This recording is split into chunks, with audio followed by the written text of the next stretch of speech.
안녕하세요, 신부님. 조언 좀 구할 수 있을까 하여 부끄러운 무릅쓰고 이렇게 사연 보냅니다. 저는 한 강소기업의 팀장으로 7년째 재직 중인 사람입니다. 그리 많은 돈을 벌지도 대단한 일을 하고 있지도 않지만 제 가족 먹여 살리는 것만으로도 만족하며 살고 있습니다. 그런데 최근에 저희 팀원들이 저 몰래 대화하는 걸 봤습니다.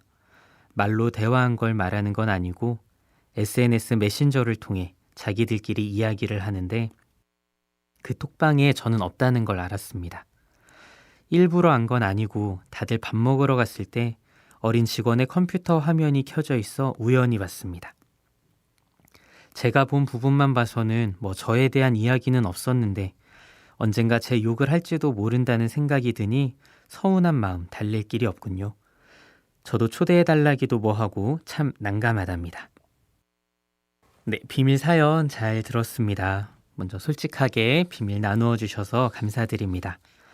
팀원들만의 대화 공간을 알게 된 팀장님의 사연이었습니다. 차라리 몰랐다면 그 대화창을 목격하지 않으셨다면 이런 서운한 감정도 없으셨을 텐데 모르는 게 약이다라는 말이 딱 떠오르는 상황이 아닐까 싶은데요. 그래도 팀장님이 그 대화창을 보셨을 때 흉을 보거나 하는 내용이 없었던 건 참 다행이라는 생각도 좀 들고요.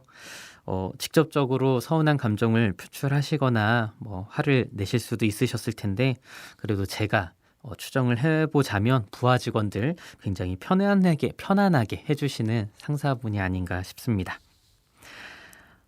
미션을 드리겠습니다. 미션은 대나무 숲을 지켜주세요입니다.